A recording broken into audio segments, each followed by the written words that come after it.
Hello മച്ചന്മാരെ, welcome back to Mallu Explainer. ഇന്ന് നിങ്ങൾക്ക് ആകാംക്ഷയുടെ മുൾമുനയിൽ നിന്നുകൊണ്ട് ഒരു കഥ കേൾക്കണോ? അങ്ങനെ ഒരു കിടിലൻ കഥ ഞാൻ ഇന്ന് പറഞ്ഞുതരാൻ പോവാണ്. റോക്കിനെ അറിയാത്തവരായിട്ട് നിങ്ങൾ ആരും ഉണ്ടാവില്ല എന്നാണ് ഞാൻ വിചാരിക്കുന്നത്. ആ മനുഷ്യന്റെ ഒരു അഴിഞ്ഞാട്ടം തന്നെയാണോ ഈ സിനിമ. അമ്പരച്ചുംബികൾ എന്നൊക്കെ പറയില്ലേ, അതുപോലെ ആകാശം മുട്ടെ പൊന്തി നിൽക്കുന്ന ലോകത്തിലെ ഏറ്റവും വലിയ ബിൽഡിംഗ് പേൾ ടവർ. ആ ടവറിന് തീ പിടിക്കുകയാണ്. തന്റെ ഫാമിലി അതിനുള്ളിലായിപ്പോയി. അവരെ രക്ഷപ്പെടുത്താനായിട്ട് യാതൊരു വഴിയില്ല. അതിനുള്ളിൽ ചില പ്രശ്നങ്ങൾ വേറെയും. ഇതിനെ എല്ലാത്തിനെയും തരണം ചെയ്തുകൊണ്ട് ഒറ്റക്കാലുള്ള ഈ മനുഷ്യനുണ്ടല്ലോ, ചെയ്തു കൂട്ടിയ കാര്യങ്ങൾ കണ്ടാൽ അത്ഭുതപ്പെട്ടു പോകും. അതാ ഞാൻ നിങ്ങളോട് പറഞ്ഞത്, ആകാംക്ഷയുടെ മുൾമുനയിൽ നിന്നുകൊണ്ട് തന്നെ ഈ കഥ നിങ്ങൾക്ക് കേൾക്കാൻ പറ്റും, നന്നായിട്ട് എൻജോയ് ചെയ്യാനും പറ്റും. സോ നേരെ പോകാം, നമുക്ക് കാണുകയല്ലേ നമ്മുടെ റോക്കിന്റെ വിളയാട്ടം. കഥ തുടങ്ങുന്നതിന്റെ ഒരു 10 വർഷം മുന്നേ ആയിട്ട് മിനിസോവ എന്നൊരു സ്ഥലത്ത് ഏഷ്ലേക്ക്, അതിന് തൊട്ടടുത്തായിട്ട് തന്നെ ഒരു വീടുണ്ട്. ആ വീടിനുള്ളിൽ ഇപ്പൊ ഒരു കൊലയാളി ഒളിച്ചിരിക്കുകയാണ്. അത് ആ കൊലയാളിയുടെ ആദ്യ ഭാര്യയുടെ വീടാണ്. അതുപോലെ തന്നെ ആ വീട്ടിൽ ആദ്യ ഭാര്യയും മകളെയും ഇയാൾ ബന്ദിയാക്കി വെച്ചിരിക്കുകയാണ്. ഇയാൾ എന്തിനാണ് ഇവിടെ ഒളിച്ചിരിക്കുന്നത് എന്നല്ലേ, ഒരു പോലീസുകാരനെ ഇയാൾ കൊന്നുകളഞ്ഞ് ആ കേസിൽ ഇയാൾ പെട്ടുകിടക്കുകയാണ്. ഇയാളുടെ പിന്നാലെ തന്നെ പോലീസുകാരുണ്ട്. അതുകൊണ്ടാണ് ഇങ്ങനെ ഒരു സ്ഥലത്ത് വന്നിട്ട് ഈ ക്രിമിനൽ ഒളിച്ചിരിക്കുന്നത്. എന്നാൽ ഇയാളുള്ള ആ ഒരു സ്ഥലം മനസ്സിലാക്കി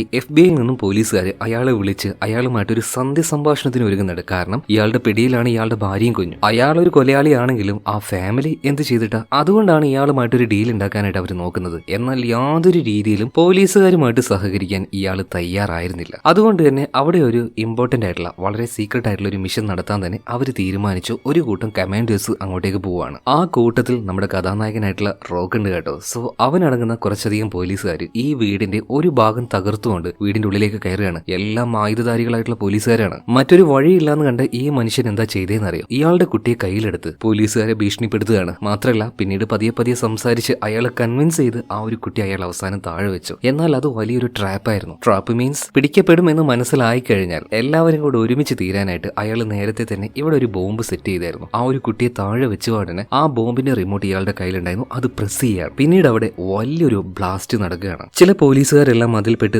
മരണപ്പെട്ടു പോകുന്നുണ്ട്. എന്നാൽ എന്തോ ഭാഗ്യത്തിന് ഒരുപാട് പരിക്കുകളോട് കൂടിയിട്ട് നമ്മുടെ കഥാനായകൻ റോക്ക്, അവന്റെ ഈ സിനിമയിലെ പേര് സേവിയർ എന്നാണ്. സേവിയർ അതിൽ നിന്ന് രക്ഷപ്പെട്ട് ഹോസ്പിറ്റലിലേക്ക് കൊണ്ടുപോകണം. എന്നാലും സിറ്റുവേഷൻ വളരെ മോശമാണ്. അങ്ങനെ ഏകദേശം ആ ഒരു കോമാവസ്ഥയിലേക്ക് പോകാൻ നിൽക്കുന്ന സേവിയറിന്റെ അടുത്തേക്ക് ഡോക്ടർ വരുന്നുണ്ട്. ആ ഡോക്ടറും അവന്റെ ഭാര്യ തന്നെയാണ് സാറ. അങ്ങനെ ഈ ഒരു സംഭവം കഴിഞ്ഞ് ഇപ്പൊ 10 വർഷമായിട്ടുണ്ട്. ഇതിനുശേഷം ഹോങ്കോങ്ങിൽ കാണിക്കുകയാണ്. അവിടെ തന്നെ ഏറ്റവും വലിയ ബിൽഡിംഗ്, ഏറ്റവും വലുത് ആ നാട്ടിലെ എന്നല്ല, ഈ ലോകത്തിലെ തന്നെ ഏറ്റവും വലിയൊരു ബിൽഡിംഗ് കാണിക്കുകയാണ്. ആ ബിൽഡിംഗ് ഉണ്ടാക്കിയ ആ നിർമ്മാതാക്കള് അവരുടെ അവകാശവാദം എന്താന്ന് വെച്ചാൽ, ഈ ലോകത്തിലെ തന്നെ ഏറ്റവും വലിയ ബിൽഡിംഗ് അത് ഇതാണ്. അതുപോലെ തന്നെ ലോകത്തിലെ ഏറ്റവും സേഫ് ആയിട്ടുള്ള ബിൽഡിംഗും അത് ഇത് തന്നെയാണ്. ഒരു പരിധി വരെ നോക്കുകയാണെങ്കിൽ അത് സത്യം തന്നെയാണ്. കാരണം ആ ബിൽഡിങ്ങിനോളൊത്ത ഒരു ബിൽഡിംഗ് ഈ ലോകത്ത് ഇന്നില്ല. സോ ആ ഒരു ബിൽഡിംഗ് കാണിച്ചുകൊണ്ടാണ് സിനിമയുടെ ടൈറ്റിലും എഴുതി കാണിക്കുന്നത് സ്കൈ സ്ക്രാപ്പർ. പിന്നെ ഇതിന്റെ ഉടമയായിട്ടുള്ള സാവോയെ കാണിക്കുകയാണ്. അദ്ദേഹത്തിന് ഒരുപാടധികം ന്യൂസ് ചാനൽ, ഇന്റർനാഷണൽ ന്യൂസ് ചാനലൊക്കെ വന്നിട്ട് ഇന്റർവ്യൂ ചെയ്യുന്നുണ്ട്. കാരണം ഒരു മഹത്തായ നിർമ്മിതി തന്നെയാണ് കേട്ടോ ആ വലിയ ടവർ. ടവർ എന്ന് വെച്ചാൽ ആ ഒരു ബിൽഡിംഗ്, അതിന്റെ പേര് പേൾ എന്നാണ്. അതിന് പല പ്രത്യേകതകളുണ്ട്. ഇന്റർവ്യൂ ചെയ്യാൻ വരുന്ന ആൾക്കാർക്കൊക്കെ അത് സാവോ നന്നായിട്ട് പറഞ്ഞു കൊടുക്കുകയാണ്. അതായത് പേൾ എന്ന് പേരിട്ടിരിക്കുന്ന ഈ ഒരു ടവർ, ഇതിനുള്ളിൽ ഇല്ലാത്തതായിട്ട് ഒന്നുമില്ല. പാർക്ക്, അതുപോലെ തന്നെ ഷോപ്പിംഗ് മാള്, എല്ലാത്തരം ഫെസിലിറ്റിയും ഇതിന്റെ ഉള്ളിലുണ്ട്. അതുപോലെ തന്നെ എവിടേക്കും അല്പനേരത്തിനുള്ളിൽ എത്താൻ പറ്റുന്ന പവർഫുൾ ആയിട്ടുള്ള എലിവേറ്റേഴ്സ്, അങ്ങനെ സകലമായ പ്രത്യേകതകളും ഈ ഒരു പേളിനുണ്ട്. പേൾ എന്നാൽ ഈ ഒരു ടവറിന്റെ പേരാണ് കേട്ടോ. അതുപോലെ ഇതിന്റെ ഏറ്റവും മുകളിലായിട്ട് ഒരു ഉരുണ്ട ഭാഗമുണ്ട്, ഒരു ഗ്ലോബ് പോലത്തെ സ്ട്രക്ചർ. ഇങ്ങോട്ടേക്ക് വരുന്ന വിനോദസഞ്ചാരികളെ ഏറ്റവും കൂടുതൽ അട്രാക്ട് ചെയ്യാൻ പോകുന്നതും അത് തന്നെയാണ്. സോ ഈ ഒരു നിർമ്മിതി ഇവിടെ ഉണ്ടായതോട് കൂടിയിട്ട് ഇങ്ങോട്ടേക്ക് ഒരുപാട് ആൾക്കാർ ഇനി വരാൻ പോവാണ്. അങ്ങനെ ഒരു അവകാശവാദം കൂടെ ഈ സാവോ പറയുന്നുണ്ട്. ഈ ഒരു ടവറിന്റെ ഉള്ളിൽ തന്നെയാണ് നമ്മുടെ കഥാനായകനായിട്ടുള്ള സേവിയറും ഫാമിലിയും താമസിക്കുന്നത്. അദ്ദേഹത്തിന്റെ കുടുംബത്തെ ഇപ്പൊ കാണിക്കുകയാണ്. ഭാര്യയായിട്ടുള്ള സാറയുണ്ട്, അതുപോലെ 2 പിള്ളേരും ഉണ്ട്. അപ്പൊ അവരെ സ്കൂളിൽ വിടാനുള്ള സമയമായിട്ടുണ്ട്. അതിന്റെ ഒരുക്കത്തിലാണ് ഇവരെല്ലാവരും. അതുപോലെ തന്നെ ഒരുങ്ങാൻ നിൽക്കുന്ന സമയത്താണ് സേവിയറിന്റെ കാല് കാണിക്കുന്നത്. 10 വർഷം മുന്നേ നടന്ന ആ ഒരു അപകടത്തില്, ആ ബ്ലാസ്റ്റില് അദ്ദേഹത്തിന്റെ കാല് ഒരു പരിധി വരെ നശിച്ചു പോയിട്ടുണ്ട്. അപ്പോൾ ഒരു കാല് അദ്ദേഹത്തിന് വെപ്പുകാലാണ് കേട്ടോ. ഇതിനുശേഷം വലിയൊരു മീറ്റിംഗിന് അദ്ദേഹത്തിന് പോകാനുണ്ട്. അതായത് ഈ ബിൽഡിംഗിന്റെ ഓണർ ആയിട്ടുള്ള സാവോയെ തന്നെ കാണാൻ വേണ്ടി പോവാണ്. കൂടെ തന്നെ അദ്ദേഹത്തിന്റെ സുഹൃത്തായിട്ടുള്ള ബെന്നും ഉണ്ട്. ഈ കാണാൻ പോകുന്നതിന്റെ ഉദ്ദേശം എന്താന്ന് വെച്ചാൽ, ഇത്രയും വലിയ ഈ ഒരു ബിൽഡിംഗ് ഉണ്ടല്ലോ, ഇതിന്റെ ഫയർ സേഫ്റ്റി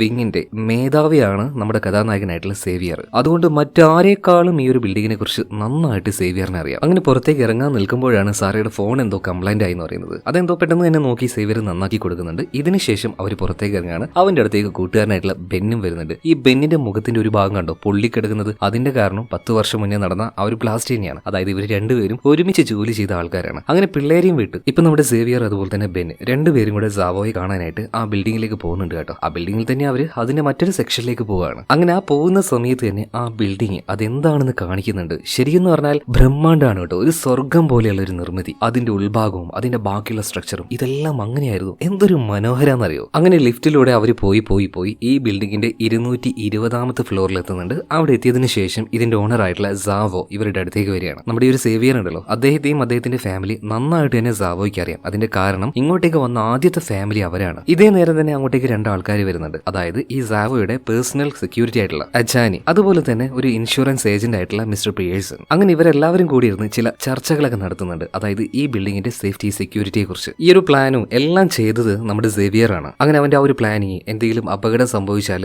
എന്തൊക്കെ മുൻകരുതൽ എടുക്കണം, അങ്ങനെ എല്ലാ പ്ലാനിങ്ങും ആ ഒരു വിവരണത്തിലുണ്ടായിരുന്നു. ഇതെല്ലാം കണ്ട് ഈ സാവോ ഇംപ്രസ് ആവുന്നുണ്ട് കേട്ടോ. മാത്രമല്ല പുറത്തു നിന്നും ഉള്ളിലുണ്ടാവുന്ന എല്ലാ സെക്യൂരിറ്റി സംഭവങ്ങളും അത് മാനേജ് ചെയ്യാൻ പറ്റുന്ന ഒരു ടാബ് ഇപ്പോൾ ഈ സാവോ നമ്മുടെ സേവിയറിന് കൊടുക്കുന്നുണ്ട്. ശരിക്കും അതിന്റെ ലോക്ക് എന്ന് പറഞ്ഞാൽ അത് സേവിയറിന്റെ തന്നെ ഫേസ് ആണ്. ഫേസ് വെച്ച് അത് അൺലോക്ക് ചെയ്യാൻ കഴിയുള്ളൂ. ഇതിനുശേഷം സാവോ സേവിയറിന് മറ്റെന്തോ കാണിച്ചു കൊടുക്കാനായിട്ട് മറ്റൊരു ഭാഗത്തേക്ക് കൊണ്ടുപോവാണ്. ഇതേ നേരം തന്നെ സേവിയറിന്റെ ഫ്രണ്ട് ആയിട്ടുള്ള ബെന്ന് ഈ വിവരം മറ്റാരോ ഒരാൾക്ക് ടെക്സ്റ്റ് മെസ്സേജ് ആയിട്ട് അയക്കുന്നുണ്ട്. അതായത് സേവിയറിന്റെ കയ്യിൽ ആ ഒരു ടാബ് കിട്ടിക്കഴിഞ്ഞു എന്ന്. ഉടനെ തന്നെ മറുപടിയായിട്ട് മറ്റൊരു മെസ്സേജും കൂടെ, അതായത് സേവിയറിനെ എത്രയും പെട്ടെന്ന് ബോട്ടിലേക്ക് കൊണ്ടുപോകാന്ന്. സംതിങ് ഫിഷി, എന്തോ ഒരു ചതി മണക്കുന്നുണ്ടല്ലേ. എന്തായാലും അത് അവിടെ നിൽക്കട്ടെ. ഈ ബിൽഡിങ്ങിന് ഓണർ ആയിട്ടുള്ള സാവോ ഇപ്പോൾ സേവിയറിനെയും കൂട്ടി മുകളിൽ ആ ഒരു ഗ്ലോബ് പോലത്തെ സ്ട്രക്ചർ ഉണ്ടല്ലോ അങ്ങോട്ടേക്ക് ഇപ്പോൾ കൊണ്ടുപോയിട്ടുണ്ട്. ആ സ്ഥലത്തിന് ഒരുപാട് പ്രത്യേകത ഉണ്ടെന്ന് സാവോ നേരത്തെ തന്നെ പറഞ്ഞായിരുന്നു. എന്നാൽ സേവിയർ വന്ന് നോക്കുമ്പോൾ അത്ര പ്രത്യേകിച്ച് ഇവിടെ ഒന്നും ഇല്ല കേട്ടോ. അങ്ങനെയൊന്നും ഫീൽ ആവുന്നില്ല. ആ സമയത്ത് അവിടെ ഒരുപാട് പാനലുകൾ ഉണ്ടായിരുന്നു. 360 ഡിഗ്രിയോളം ചലിക്കാൻ കഴിയുന്ന മോഷൻ സെൻസറുകൾ ഘടിപ്പിച്ച പാനലാണിത്. അതിലിപ്പോ ഈ സേവിയറിന് അവന്റെ തന്നെ റിഫ്ലക്ഷൻ കാണാൻ പറ്റി. ഇതൊരു വലിയ അത്ഭുതമായിട്ട് തോന്നുകയാണ്.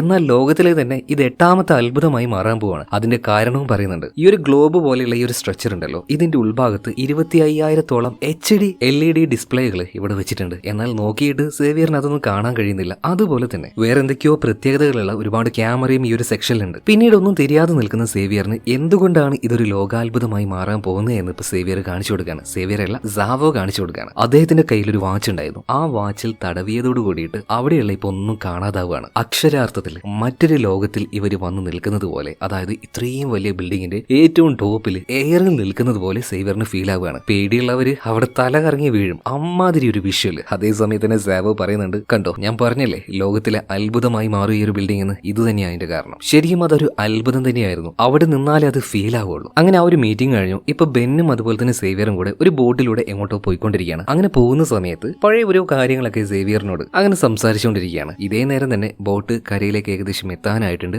ആ സമയം നോക്കി സേവിയറിന്റെ കയ്യിലുണ്ടായിരുന്ന ആ ബാഗ് അടിച്ചു മാറ്റിക്കൊണ്ട് ഒരാൾ ഒരൊറ്റ ഓട്ടാണ്. അയാളുടെ പിന്നാലെ തന്നെ സേവിയർ പോകാൻ ശ്രമിക്കുന്നുണ്ടെങ്കിലും കാലിന് വയ്യാത്തതുകൊണ്ട് ഒരു പരിധി കഴിഞ്ഞപ്പോൾ അവൻ അവിടെ വീണു പോവാണ്. ചെറുതായിട്ട് പരിക്കും പറ്റുന്നുണ്ട്. ശരിക്കും ആ ഒരു ബാഗിലായിരുന്നു ഫയർ സേഫ്റ്റി സിസ്റ്റം അത് മുഴുവനായിട്ടും കൺട്രോൾ ചെയ്യാൻ പാകത്തിനുള്ള ആ ഒരു ടാബ് ഉണ്ടായിരുന്നത്. ഇതിനുശേഷം പേൾ എന്ന് പറഞ്ഞ ഒരു ടവർ ഉണ്ടല്ലോ, അതിന്റെ അടിഭാഗത്ത് സേഫ്റ്റി മെഷർമെന്റ് ഇതെടുത്തോണ്ടിരിക്കുന്ന അവിടുത്തെ തന്നെ ഒരു സ്റ്റാഫിനെ കാണിക്കുകയാണ്. ഇതേ നേരം അവിടുത്തെ ചുമരിൽ ഒരു തുള വീഴുന്നത് ഇയാൾ ശ്രദ്ധിക്കുന്നുണ്ട്. അതും വൃത്താകൃതിയിൽ. അപ്പൊ നോർമൽ ആയിട്ടുണ്ടായ ഒരു തുളയല്ല, അതാരോ ഉണ്ടാക്കിയതാണ്. വല്ലാത്തൊരു അത്ഭുതത്തിൽ ഇയാൾ അങ്ങോട്ടേക്ക് ചെന്ന് നോക്കുമ്പോൾ ഒരു കൈ വന്ന് ഇയാളുടെ കഴുത്തിന് പിടിച്ച് അയാൾ അവിടുന്ന് കൊന്നുകളയാണ്. അതോടൊപ്പം തന്നെ അതിന്റെ ഉള്ളിൽ നിന്നും ചില ആൾക്കാർ പുറത്തേക്ക് വരുന്നുണ്ട്. അവരുടെ കയ്യിൽ അത്യാവശ്യം സ്ഫോടക വസ്തുക്കളും ഉണ്ടായിരുന്നു. ആ ടവറിന് താഴെ അങ്ങനെ ഒരു കാര്യം നടക്കുന്ന ഇതേ നേരം തന്നെ നമ്മുടെ സേവിയർ ഉണ്ടല്ലോ, അവന്റെ കാല് വയ്യാത്തത് കൊണ്ട് തന്നെ എന്നെ കയ്യിൽ പരിക്കും ഉണ്ടായിട്ടുണ്ട്. അപ്പൊ അതൊക്കെ ഒന്ന് വാഷ് ചെയ്തൊന്ന് കെട്ടാൻ വേണ്ടി ടോയ്ലറ്റിന്റെ ഭാഗത്തേക്ക് വരികയാണ്. ആ സമയത്ത് കയ്യിലുണ്ടായിരുന്ന ഫോണും അതുപോലെ കീശയിലുണ്ടായിരുന്ന സാവോ കൊടുത്ത ആ ഒരു ടാബും കൂടെ അവിടെ എടുത്ത് വെക്കുന്നുണ്ട്. അത് കണ്ടപാട് തന്നെ ബെൻ ഒന്ന് ഷോക്ക് ആവുന്നുണ്ട്. അല്ല ഇതെന്താ ഈ ടാബ് എന്ന് ചോദിച്ചപ്പോൾ അത് പിന്നെ സേവോ തന്നതാന്ന് പറയണം. തന്നപ്പോ തന്നെ അത് കോട്ടിന്റെ പോക്കറ്റിൽ വെച്ചായിരുന്നു. അതായത് ബെൻ കരുതിയത് അത് ആ ബാഗിൽ ഉണ്ടായിരിക്കുന്നതാണ്. ഓക്കെ ഞാനിപ്പോ വരാം, ഒന്ന് ടോയ്ലറ്റിലേക്ക് വരാൻ പറഞ്ഞിട്ട് ബെന്ന് വേഗം ബാത്റൂമിലേക്ക് പോയിട്ട്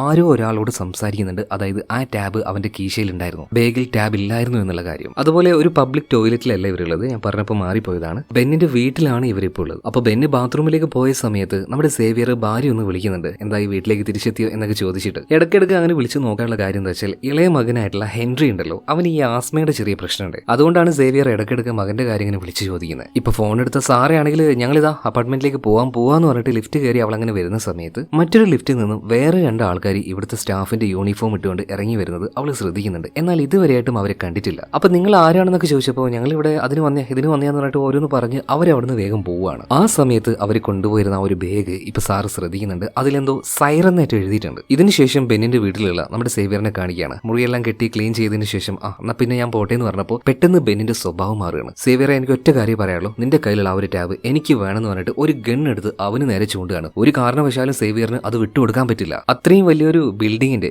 സേഫ്റ്റി സെക്യൂരിറ്റി എല്ലാം ഉള്ളത് ഈ ഒരു ടാബിലാണ്. അത് മറ്റൊരാൾക്ക് വേണ്ടി അങ്ങനെ കൊടുക്കാൻ പറ്റുമോ സേവിയറിന്? അതും ഉത്തരവാദിത്തപ്പെട്ട ഒരു എന്താ പറയാ പൊസിഷനിൽ ഇരിക്കുന്ന സമയത്ത് തന്നെ. അതുകൊണ്ട് തന്നെ ആ ഒരു ഗണ്ണ് തട്ടി മാറ്റി നമ്മുടെ സേവിയറും പരമാവധി ഫൈറ്റ് ചെയ്യുന്നുണ്ട് കേട്ടോ. എന്നാൽ അവന്റെ കയ്യിലുണ്ടായിരുന്ന ആ ഒരു ഗണ്ണ് അത് പൊട്ടുകയാണ്. അവന്റെ നെഞ്ചത്തേക്ക് തന്നെ ബുള്ളറ്റ് കയറുന്നുണ്ട്. അവൻ അവിടെ വീണ് പോകുന്നുണ്ട്. പെട്ടെന്ന് തന്നെ അവന്റെ നെഞ്ചത്ത് അമർത്തി പിടിക്കാനായിട്ട് സേവിയർ പറയാണ്, കൂടുതൽ രക്തം പോവാതിരിക്കാനായിട്ട്. ആ സമയത്ത് സേവിയർ ബെന്നിനോട് ഒരു കാര്യം ചോദിക്കുന്നുണ്ട്, നീ എന്തിനു വേണ്ടിയാ, ആർക്ക് വേണ്ടിയാ ഇങ്ങനെ ഒരു കാര്യം ചെയ്ത്? എന്നാൽ ആ സമയത്ത് ബെന്നി പറഞ്ഞൊരു കാര്യമുണ്ട്, സേവിയർ നിന്റെ ഫാമിലി അവിടെ ഒരു വലിയ പ്രശ്നത്തിൽ പെട്ടിരിക്കുകയാണ്. അതെന്താണെന്ന് സേവിയറിന് മനസ്സിലായില്ല കേട്ടോ. ഇതേ നേരം തന്നെ പേൾ ടവർ കാണിക്കുകയാണ്. അതിന്റെ ആ ഒരു ബേസ്മെന്റിൽ നേരത്തെ വന്ന ആൾക്കാരുണ്ടല്ലോ, എന്തോ ഒരു തരം വെള്ളപ്പൊടി അതങ്ങനെ വിതറി കൊടുക്കുന്നുണ്ട്. പൂർണ്ണമായിട്ടും ആ ഒരു വെള്ളപ്പൊടി അവിടെ ഇട്ടതിന് ശേഷം ആ കൂട്ടത്തിലുണ്ടായിരുന്ന ഒരാൾ ഈ ഫയർ സെൻസർ ഉണ്ടല്ലോ അവിടേക്ക് ചെറിയൊരു തീ കാണിച്ചു കൊടുക്കണം. അപ്പൊ എന്താ സംഭവിക്കുക, മുകളിൽ നിന്നും പൈപ്പുകളൊക്കെ ഓണായിട്ട് പെട്ടെന്ന് താഴേക്ക് വെള്ളം അങ്ങനെ വരും. അപ്പോഴേക്കും ഈ സ്ഫോടക വസ്തുക്കൾ ഇവിടെ ഇട്ടിരുന്ന എല്ലാ ആൾക്കാരും അവിടുന്ന് പോകുന്നുണ്ട്. മാത്രമല്ല ആ ഒരു കെമിക്കലിലേക്ക് വെള്ളം വന്ന് വീണതും അതിന് തീ പിടിക്കാൻ തുടങ്ങുകയാണ്. കെമിസ്ട്രി പഠിച്ച ആരെങ്കിലും ഉണ്ടോ നമ്മുടെ ഈ ഒരു വീഡിയോ കാണുന്നതിൽ? ഉണ്ടെങ്കിൽ നിങ്ങൾ പറ, വെള്ളം തട്ടിയാൽ തീ പിടിക്കുന്ന ആ കെമിക്കൽ അതെന്തായിരിക്കും? എനിക്കറിയാട്ടോ അതെന്താണെന്ന്, എന്നാൽ നിങ്ങൾക്ക് അറിയാമെന്ന് നോക്കാൻ വേണ്ടിയിട്ടാ. പണ്ട് ലാബിൽ ചെയ്ത കാര്യമൊക്കെ എനിക്ക് ഓർമ്മയുണ്ട്. എന്തായാലും അത് അവിടെ നിൽക്കട്ടെ. പറയുന്നവർ ചുമ്മാ ഒന്ന് കമന്റ് ചെയ്യട്ടോ. ഇതിനുശേഷം സാവോയുടെ ഓഫീസിൽ കാണിക്കുകയാണ്. ഒരു ഫ്ലോറിൽ ഇതുപോലെ തീ പിടിച്ചത് കൊണ്ട് തന്നെ എല്ലാവരും അത്യാവശ്യം നല്ല ടെൻഷനിലാണ്. അപ്പൊ ആ ഒരു ഇൻഷുറൻസ് ഓഫീസർ പറയുന്നുണ്ട്, നമുക്ക് എന്തായാലും വേഗം ഒരു ഹെലികോപ്റ്ററുമായിട്ട് ഇവിടുന്ന് രക്ഷപ്പെട്ടാലോ. അതിന്റെ ആവശ്യമില്ല എന്ന് സാവോ പറയണം. കാരണം ആ ഒരു നിലയിലല്ലേ തീ പിടിച്ചിട്ടുള്ളൂ. ആ തീ അണക്കാനായിട്ടുള്ള ഫയർ സെൻസർ അതൊക്കെ ഓൺ ആയിട്ടുണ്ട്. വെള്ളം താഴേക്ക് വീണുകൊണ്ടിരിക്കുകയാണ്. അധികം വൈകാതെ അത് കെട്ടോളും, പേടിക്കാനൊന്നുമില്ല. ഇപ്പൊ മറ്റൊരു ഭാഗത്ത് വെടിയേറ്റ് കിടക്കുന്ന ബെന്നിനോട് നമ്മുടെ സേവിയർ ചോദിക്കുന്നുണ്ട്, ശരിക്കും എന്ത് ഇവിടെ സംഭവിക്കുന്നത്? സത്യം പറ, ആരാണ് ഇതിന്റെ പിന്നിൽ? എന്താണ് അവരുടെ ലക്ഷ്യം? പക്ഷെ എല്ലാ കാര്യമൊന്നും ബെന്നിന് പൂർണ്ണമായിട്ട് പറയാൻ കഴിഞ്ഞില്ല. അവൻ പറഞ്ഞൊരു കാര്യം എന്താ വെച്ചാൽ, നീ എത്രയും പെട്ടെന്ന് തന്നെ ഇവിടുന്ന് രക്ഷപ്പെട്ടു വയ്ക്കോ, നിന്നെ തേടി അവരെന്തായാലും വരും. നിന്റെ കയ്യിലുള്ള ആ ഒരു ടാബ്ലറ്റ് അതാണ് അവരുടെ ഉദ്ദേശം. ഇത്രയും പറഞ്ഞപ്പോഴേക്കും ബെൻ മരണപ്പെട്ടു പോവാണ്. എന്താ ഇവിടെ സംഭവിക്കുന്നതെന്ന് സേവിയറിന് ഒട്ടും മനസ്സിലായില്ല. വേഗം തന്നെ അവന്റെ ആ ഒരു എന്താ പറയുക ഊരിപ്പോയ കാലുണ്ടല്ലോ അതെല്ലാം ഫിക്സ് ചെയ്ത് വേഗം പുറത്തേക്ക് ഇറങ്ങാൻ നിൽക്കുമ്പോൾ അവന് നേരെ ഒരു വെടിവെപ്പ് നടക്കുകയാണ്. അത്രയും ആൾക്കാരോട് ഏറ്റുമുട്ടി നിൽക്കാൻ പറ്റാത്തത് കൊണ്ട് തന്നെ ഇപ്പൊ സേവിയർ അവിടെ ഉണ്ടായിരുന്ന ജലാന വഴി പതിയെ പതിയെ താഴേക്ക് ഇറങ്ങി വരികയാണ്. എന്നാൽ അതേ സമയം തന്നെ അവിടെ ഉണ്ടായിരുന്ന ഒരു ലേഡി, കണ്ടാൽ തന്നെ അറിയാം ഈ വന്ന കൂട്ടത്തിൽപ്പെട്ട ആളാണെന്ന്. ഈ ലേഡി ഇപ്പൊ എന്താ ചെയ്യുന്നതെന്ന് അറിയോ? താഴെ എത്തിയ പാടിന് സേവിയറിന്റെ നെഞ്ചത്തോട്ട് ഒരു ഷോക്കിംഗ് ഡിവൈസ് അങ്ങോട്ട് വെച്ചു കൊടുക്കുകയാണ്. ഷോക്ക് അടിച്ച് അവൻ തളർന്നു വീണപ്പോൾ അവന്റെ ആ ഒരു കോട്ടിന്റെ പോക്കറ്റിൽ ഉണ്ടായിരുന്ന ടാബ്ലറ്റ് അത് അവൾ കൈക്കലാക്കുകയാണ്. പിന്നീട് സേവിയറിനെ എഴുന്നേൽപ്പിച്ച് നിർത്തി അവന്റെ മുഖം വെച്ച് തന്നെ ആ ടാബ് അൺലോക്ക് ചെയ്യുന്നുണ്ട്. അപ്പോഴേക്കും വിവരം അറിഞ്ഞ് പോലീസുകാർ അങ്ങോട്ടേക്ക് എത്തുകയാണ്. പോലീസുകാർ ഇവർക്ക് നേരെ ഫയർ ചെയ്യുന്നുണ്ട്. അവർ തിരിച്ചും ഫയർ ചെയ്യാണ്. എന്നാൽ എങ്ങനെയൊക്കെയോ ഈ ഒരു പ്രശ്നത്തിനിടയിൽ നിന്നും സേവിയർ രക്ഷപ്പെട്ടു പോകുന്നുണ്ട്. അതായത് ഒരു കാര്യം പറയാൻ വിട്ടുപോയി. ബെന്നിന്റെ വീട്ടിൽ നമ്മുടെ സേവിയർ ഉണ്ടായപ്പോൾ തന്നെ ജനലിലൂടെ ഒരു കാര്യം കണ്ടായിരുന്നു. അതായത് ആ ഒരു പേൾ എന്ന് പറഞ്ഞ വലിയ ബിൽഡിംഗ് ഉണ്ടല്ലോ അതിന്റെ ഒരു നില പൂർണ്ണമായിട്ടും തീ കത്തിപ്പിടിച്ചിരിക്കുന്നത്. അപ്പൊ എത്രയും പെട്ടെന്ന് തന്നെ അങ്ങോട്ടേക്ക് എത്തണം. അതായത് സേവിയർ ഇനി വേഗം പോകാൻ നിൽക്കുന്നത് ആ ഒരു പേൾ ടവറിലേക്കാണ്. എന്നാൽ അതിനൊരു വാഹനം വേണ്ടേ? ഇപ്പൊ പോലീസുകാർ വന്നില്ലേ, അവരുടെ ആ ഒരു ബൈക്ക് തന്ത്രപൂർവ്വം അടിച്ചു മാറ്റി അതുമായിട്ട് നേരെ ടവറിന്റെ അടുത്തേക്ക് സേവിയർ പോവാണ്. ഇതേ സമയം ടവറിന്റെ കാര്യം നോക്കുകയാണെങ്കിൽ ഇതുപോലൊരു തീപിടുത്തം ഉണ്ടായതുകൊണ്ട് തന്നെ അതിനുള്ളിൽ എല്ലാ ആൾക്കാരും ഭയന്ന് വിറച്ച് പുറത്തേക്ക് ഓടി വരികയാണ്. അതുപോലെ പോലീസുകാരും ആംബുലൻസും എല്ലാം അവിടെ താഴെ എത്തി റെഡിയായി നിൽക്കുകയാണ്. മുകളിലേക്ക് നോക്കുന്ന സമയത്ത് ആ ഒരു ഫ്ലോറിൽ മാത്രം തീ നന്നായിട്ട് ആളി പടർന്നുകൊണ്ടിരിക്കുകയാണ്. അവിടെ തന്നെയാ തോന്നുന്നു നമ്മുടെ ഈ ഒരു സേവിയറിന്റെ ഫാമിലി ഉള്ളത്. ആ അപ്പാർട്ട്മെന്റിൽ അവർ മാത്രമായിട്ട് പെട്ടുകിടക്കുകയാണ്. അതുകൊണ്ട് തുണി നനച്ചിട്ട് നമ്മുടെ സാറ് വന്നിട്ട് ഈ വാതിലിന്റെ അടിഭാഗത്ത് വെക്കുകയാണ്. അതായത് തീ ഇങ്ങോട്ടേക്ക് പടരാതിരിക്കാൻ. മാത്രമല്ല പിള്ളേരെയും കൂട്ടിയിട്ട് നമുക്ക് ബാത്റൂമിൽ പോയിരിക്കാന്ന് പറയാണ്. ഈ പുക വന്നു കഴിഞ്ഞിട്ടുണ്ടെങ്കിൽ മകനായിട്ടുള്ള ഹെൻറി ഉണ്ടല്ലോ അവൻ ആസ്മയുടെ പ്രശ്നമില്ലേ, ചിലപ്പോൾ എന്തെങ്കിലും ബുദ്ധിമുട്ടായാലോ എന്ന് കരുതിയിട്ട് ആ ഒരു ഇൻഹേലർ എടുത്തുകൊണ്ടാണ് ഇവർ നേരെ ബാത്റൂമിലേക്ക് പോകുന്നത്. ആ സമയത്ത് മൂത്ത മകളായിട്ടുള്ള ജോർജ് ചോദിക്കുന്നുണ്ട്, അമ്മേ നമ്മൾ മരിച്ചു പോവാമേ. ഇപ്പൊ സാറ് പറയണം മക്കള് പേടിക്കണ്ട, എന്തായാലും നമ്മൾ രക്ഷപ്പെടും. ഇതേ നേരം തന്നെ നേരത്തെ ഇങ്ങോട്ടേക്ക് ഒരു കൂട്ടർ കയറി പറ്റിയില്ലേ, അതായത് ഈ ബിൽഡിങ്ങിന്റെ ഉള്ളിലേക്ക്. ആ ടീമിന്റെ ഒരു ഹെഡ് ഉണ്ട്, അവന്റെ പേര് കോറസ് എന്നാണ്. ഈ കോറസ് പുറത്തുണ്ടായിരുന്ന ഇവരുടെ ടീമിന് ഒരു മെസ്സേജ് കൈമാറുന്നുണ്ട്. അതായത് നിങ്ങൾ അവിടെ ആക്രമിച്ചോന്ന്. പേൾ ടവർ ഉണ്ടല്ലോ ഈ ടവറിനെ നിയന്ത്രിക്കുന്ന ഒരു IT ടീം ഉണ്ടായിരുന്നു ഏകദേശം ഒരു 2-3 കിലോമീറ്റർ അപ്പുറത്തായിട്ട്. അപ്പൊ ആ ഒരു ബിൽഡിങ്ങിലാണ് ഇവരുടെ സെക്കൻഡ് ടീം പോയിട്ട് ആക്രമണം നടത്തുന്നത്. അതായത് ഒരു കാരണവശാലും എന്താ പറയാ ആ ബിൽഡിംഗ് സേഫ് ആവരുത്. വെൽ പ്ലാൻഡ് ആയിട്ടാണ് ഇവിടെ കാര്യങ്ങൾ നടക്കുന്നത്. ശരിക്കും ഇവർ ആരാണ്, എന്താണ് ഇവരുടെ ഉദ്ദേശം അറിയാൻ നല്ല ത്രില്ല് തോന്നില്ലേ? അപ്പൊ കഥ ഇഷ്ടമാണെന്നുണ്ടെങ്കിൽ വീഡിയോ ഒന്ന് ലൈക്ക് ചെയ്ത് ചാനൽ ഒന്ന് സബ്സ്ക്രൈബ് ചെയ്യുകയാണെങ്കിൽ ഞാൻ ഹാപ്പിയായി. എന്തായാലും ഈ സമയത്ത് നമ്മുടെ സേവിയർ ബൈക്കുമായിട്ട് അങ്ങോട്ടേക്ക് എത്തുന്നുണ്ട്. പെട്ടെന്ന് തന്നെ ഭാര്യയായിട്ടുള്ള സാറയെ വിളിക്കുന്നുണ്ട്. അപ്പോഴാണ് മനസ്സിലായത് അവരും അതുപോലെ തന്നെ അവിടെ പെട്ടുകിടക്കുകയാണ്. ആ വിവരം അപ്പൊ തന്നെ സേവിയർ സാവോയെ അറിയിക്കുന്നുണ്ട് കേട്ടോ. സാവോയും ഇപ്പൊ ഏറ്റവും ടോപ്പിൽ 220ാമത്തെ ആ ഒരു ഫ്ലോറിലാണ് ഉള്ളത്. സേവിയറുടെ ഫാമിലി അവിടെ പെട്ടുകിടക്കുന്നത് കൊണ്ട് തന്നെ അവരെ രക്ഷിക്കാനായിട്ട് ഒരു ടീമിനെ അങ്ങോട്ടേക്ക് അയക്കാൻ വേണ്ടി സാവോ പറയാണ്. എന്നാൽ ഈ സമയത്ത് അവിടെ ഉണ്ടായിരുന്ന ആ ഒരു ഇൻഷുറൻസ് ഏജന്റ് ഉണ്ടല്ലോ മിസ്റ്റർ PS, ഇയാൾ പറയുന്നത് നിങ്ങൾ വേഗം ഒരു ഹെലികോപ്റ്റർ ഇങ്ങോട്ടേക്ക് കൊണ്ടുവരും, നമുക്ക് രക്ഷപ്പെട്ടു പോണ്ടേ. എന്നാൽ സാവോ അത് അത്ര കാര്യമാകുന്നില്ല. ഇതേ സമയത്ത് തന്നെ ആ ഒരു കമ്പ്യൂട്ടർ ബേസ് സെക്കൻഡ് ടീം ആക്രമിച്ചായിരുന്നല്ലോ അവരുടെ കയ്യിലാണ് ഇപ്പൊ ആ ഒരു ടാബ് ഉള്ളത്. അതായത് സേവിയറിന്റെ കയ്യിലുണ്ടായിരുന്ന ആ ഒരു സെക്യൂരിറ്റി ടാബ് അത് ഉപയോഗിച്ചുകൊണ്ട് ഇവർ ആ ഒരു ടവറിന്റെ മറ്റൊരു കാര്യം നിയന്ത്രിക്കുകയാണ്. അതായത് തീ വന്നാൽ അത് കെടുത്തുന്ന ആ ഒരു സെൻസർ ഉണ്ടല്ലോ ആ സെൻസർ കംപ്ലീറ്റ് ആയിട്ട് ഇവർ ഓഫ് ചെയ്യുന്നുണ്ട്. അതോടുകൂടിയിട്ട് തീ കെടുത്താൻ ആവശ്യമായിട്ടുള്ള വെള്ളം വരുന്ന ആ ഒരു പൈപ്പ് മുഴുവൻ ഓഫ് ആവുകയാണ്. ഈ കാര്യം സാറയോട് സംസാരിച്ചുകൊണ്ടിരുന്ന സേവിയറിന് മനസ്സിലാവുകയാണ്. അതായത് വെള്ളം എല്ലാം സ്റ്റോപ്പ് ആയിട്ടുണ്ട്. അതുപോലെ തന്നെ അവരോട് മുകളിലേക്ക് പോകാൻ വേണ്ടി സേവിയർ പറയാണ്. പിന്നീട് പിന്നീട് മക്കളെയും കൂട്ടിയിട്ട്, അതായത് ജോർജിയ അതുപോലെ ഹെൻറി രണ്ടുപേരെയും കൂട്ടിയിട്ട് നമ്മുടെ സാറ മുകളിലേക്ക് പോകാൻ നിൽക്കുന്ന അതേ നേരം തന്നെ ഈ ഒരു ബിൽഡിങ്ങിന്റെ കാര്യം നോക്കുകയാണെങ്കിൽ ടോട്ടലായിട്ട് കോറസും അവന്റെ ആൾക്കാരും കൂടി അതിന്റെ ആ ഒരു കൺട്രോൾ മുഴുവൻ എടുത്തിരിക്കുകയാണ് ഇപ്പോൾ. മാത്രമല്ല തീ കുറച്ചുകൂടെ കൂടുതലായിട്ട് ആളി കത്താനായിട്ട് ഒരു പ്രത്യേകതരം ഗ്യാസ് അവരവിടെ റിലീസാക്കിയിട്ട് അതിന് തീയിടാൻ നിൽക്കുകയാണ്. ഇതേ നേരത്താണ് മുകളിലുണ്ടായിരുന്ന സാബോ രണ്ടുപേരെ താഴെ കയച്ചില്ലേ, ആ രണ്ടുപേരും ഇങ്ങോട്ടേക്ക് എത്തുന്നത് എന്തിനാണ്? സാറയും അവളുടെ കുഞ്ഞുങ്ങളെയും രക്ഷപ്പെടുത്താനായിട്ട്. എന്നാൽ അതേ നേരം തന്നെ കോറസും അവന്റെ ആൾക്കാരും ഒരു ഗ്യാസ് പുറത്തേക്ക് വിട്ടായിരുന്നല്ലോ, അതിന് തീ കൊടുക്കുകയാണ്. അത് ഒറ്റ കത്തലാണ്. നല്ലൊരു ബ്ലാസ്റ്റ് തന്നെ അവിടെ നടക്കുന്നുണ്ട്. അതുകൊണ്ട് സാറയുടെ കയ്യിലുണ്ടായിരുന്ന ആ ഒരു ഫോണ് തെറിച്ചു പോവാണ്. ഈ കാര്യം അറിഞ്ഞ് സേവിയർ ആകെ ഞെട്ടിപ്പോകുന്നുണ്ട്. ഇതിനു പുറമെ വാർത്താ ചാനൽ മുഴുവൻ ഇപ്പൊ കാണിക്കുന്നത് ഈ ഒരു തീപിടുത്തത്തിന്റെ പിന്നില് അത് സേവിയർ ആണ്, ഈ ബിൽഡിംഗിന്റെ സേഫ്റ്റി സെക്യൂരിറ്റി ഓഫീസർ. സേവിയർ ആകെ ഞെട്ടിപ്പോയി. പോരാത്തതിന് അവിടെ ഉണ്ടായിരുന്ന പോലീസുകാർ ഇപ്പോ സേവിയറിനെ വളയാണ്. എന്നാൽ ഇപ്പൊ പോലീസുകാർക്ക് പിടി കൊടുത്തു കഴിഞ്ഞാൽ സാറയുടെയും കുഞ്ഞുങ്ങളുടെയും കാര്യം കഷ്ടമായിരിക്കും. അതുപോലെ തന്നെ ഇതൊരു ട്രാപ്പ് ആണെന്ന് മനസ്സിലായ സേവിയർ വേഗം തന്നെ അവിടുന്ന് രക്ഷപ്പെട്ടു പോവാണ്. എങ്ങനെയെങ്കിലും ആ ഒരു ടവറിന്റെ ഉള്ളിൽ കയറി പറ്റണം. എന്നാൽ ഇതേ നേരം തന്നെ പേൾ ടവറിന്റെ ആ ഒരു കമ്പ്യൂട്ടർ ബേസ് ഉണ്ടല്ലോ, അവിടെ ഉണ്ടായിരുന്ന എക്സ്പേർട്ടിനോട് പറഞ്ഞ് നമ്മുടെ സേവിയറിന്റെ കയ്യിലുണ്ടായിരുന്ന ആ ഒരു ടാബ് ഇതെല്ലാം ഉപയോഗിച്ചുകൊണ്ട് അവിടെ ഉണ്ടായിരുന്ന എല്ലാ സേഫ്റ്റി മെഷേഴ്സും എല്ലാം അൺലോക്ക് ചെയ്യാണ്. അത് കഴിഞ്ഞതോട് കൂടിയിട്ട് സേവിയറിനെ അറ്റാക്ക് ചെയ്ത ആ ഒരു ലേഡി ഉണ്ടല്ലോ, ആ ലേഡി അപ്പൊ തന്നെ അവനെ വെടിവെച്ച് കൊന്നുകളയാണ്. ഇതിനുശേഷം പേൾ ടവറിൽ കാണിക്കുകയാണ്, അതായത് സാവോയ്ക്ക് മനസ്സിലായി സംഗതി കുറച്ച് രൂക്ഷമായി മാറിയിരിക്കുകയാണ്, എത്രയും പെട്ടെന്ന് തന്നെ ഇവിടുന്ന് രക്ഷപ്പെട്ടു പോകണം. അതുകൊണ്ട് ഒരു ഹെലികോപ്റ്റർ തയ്യാറാക്കാൻ വേണ്ടി സാവോ പറയുന്നുണ്ട്. ഇതിനുശേഷം സാവോ നേരെ അവിടെ ഉണ്ടായിരുന്ന അവന്റെ സീക്രട്ട് റൂമിലേക്ക് ചെല്ലുകയാണ്. അവിടെ ഒരു ഷെൽഫ് ഉണ്ടായിരുന്നു, അതിനുള്ളിൽ ഒരു ലോക്കറും. ആ ലോക്കർ തുറന്ന് അതിനുള്ളിൽ നിന്നും എന്തോ ഒരു ഹാർഡ് ഡിസ്ക് തോന്നുന്നു, അങ്ങനെ എന്തോ ഒന്ന് പുറത്തേക്ക് എടുക്കുന്നുണ്ട്. ഇതിനുശേഷം ഒരു കാര്യം കാണിക്കുന്നുണ്ട്, ഈ സിനിമയിലെ തന്നെ ഏറ്റവും ഇന്റൻസ് ആയിട്ടുള്ള സീൻ എന്ന് വേണമെങ്കിൽ പറയാം. അതായത് മുകളിലേക്ക് പോകാൻ മറ്റൊരു വഴിയില്ലാത്തതുകൊണ്ട്